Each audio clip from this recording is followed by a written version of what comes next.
ચાલો મિત્રો, આજે આપણે સરસ મજાની ગુવારની શીંગની કાચરી બનાવવાની છે મિત્રો. તો તમે પૂરેપૂરો વિડીયો જોઈજો અને આવી કાચરી બનાવજો. તમે ગુવારનો સુકવણી કરશું કઈ રીતે બને છે તે તમે પૂરેપૂરો વિડીયો જોઈજો. ગુવારની શીંગ આપણે સાવ કૂણી લેવાની નથી, પણ આવી રીતે સહેજ પાકી જેવી હોય 50% તેવી શીંગ લેવાની છે. તો ચાલો મિત્રો, તમે તૈયાર થઈ જાઓ. આજે આપણે સૌપ્રથમ ગુવારની શીંગને મીઠા અને હળદરની અંદર ચોળી લઈશું. તમે પૂરેપૂરો વિડીયો જોતા રહેજો.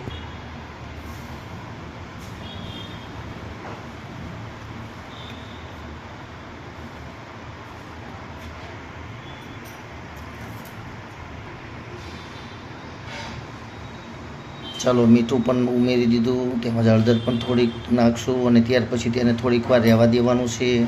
અને ત્યાર પછી સરસ રીતે તેને અંદર મિક્સ કરી લઈશું, એટલે કે ચોળી લઈશું. ગુવાની સરસ મજાની કાચરી તૈયાર થશે મિત્રો. આ રીતે તેને મિક્સ કરીને, એટલે કે થોડાક ચોળીને ત્યાર પછી આપણે તેને સુકવણી માટે મૂકવાનો છે. ગુવાર આપણો સરસ રીતે સુકાઈ જાય ત્યાર પછી આગળની વિધિ ચાલુ કરશું.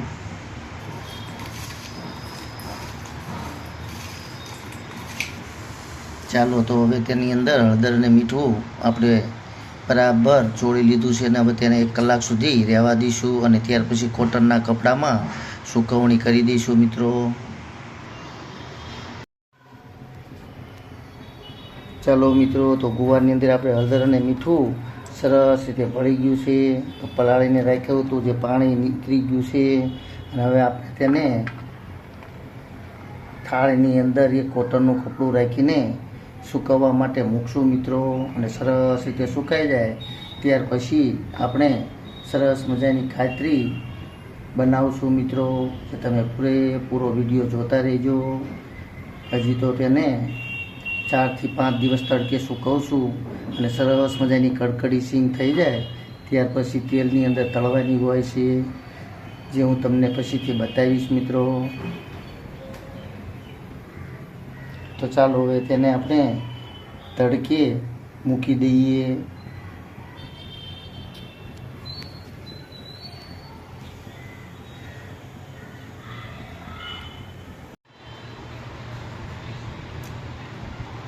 ચાલો મિત્રો, તમે જોઈ રહ્યા છો સરસ મજાની આપણી ગુવારની શીંગ જે મીઠા હળદરની અંદર પલાળીને પછી સૂકવેલી હતી તે સરસ મજાની સુકવણી થઈ ગઈ છે. તો ચાલો, તેને અલગ જ રીતે આજે આપણે ગુવારની કાચરી તૈયાર કરવાની છે. ઘણા લોકો તેલમાં તળીને બનાવતા હોય છે, ઘણા લોઢીની અંદર શેકતા હોય છે. આપણે તો તપેલાની અંદર મીઠું ગરમ કરીને તેની અંદર શેકીને જ ખાવાની છે મિત્રો. તો ચાલો, તેને શેકી લઈએ અને 1 વર્ષ સુધી ખાઈ શકાય છે અને સારી રહે છે. તો ચાલો, આપણે જેમ જરૂરિયાત હોય એ રીતે થોડી શેકીને ખાવાની હોય છે મિત્રો, અથવા તળવાની હોય છે. તો ચાલો, તળી લઈએ, શેકી લઈએ. ચાલો, તો હવે આપણું મીઠું પણ ગરમ થઈ ગયું છે તપેલાની અંદર. તો એને સરસ રીતે શીંગને શેકી લઈએ. ઘણા લોકો તેલમાં તળીને પણ ખાતા હોય છે, ઘણા લોકો લોઢીની અંદર શેકીને પણ ખાતા હોય છે. તમને જેમ મજા આવે તેમ આ કાચરીને ખાઈ શકાય છે મિત્રો.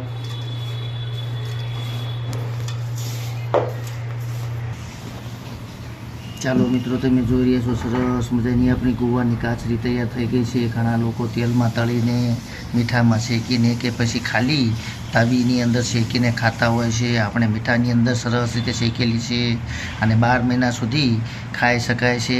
એનો સ્ટોક કરી શકાય છે અને જેમ જરૂરિયાત હોય તેમ તળીને, શેકીને કે મીઠાની અંદર શેકીને ખાઈ શકાય છે. તો કેવી લાગી મિત્રો આપણી આ રેસીપી? તમે જોઈ રહ્યા છો સરસ મજાની આ કડક, એકદમ સરસ કડક થઈ ગઈ છે.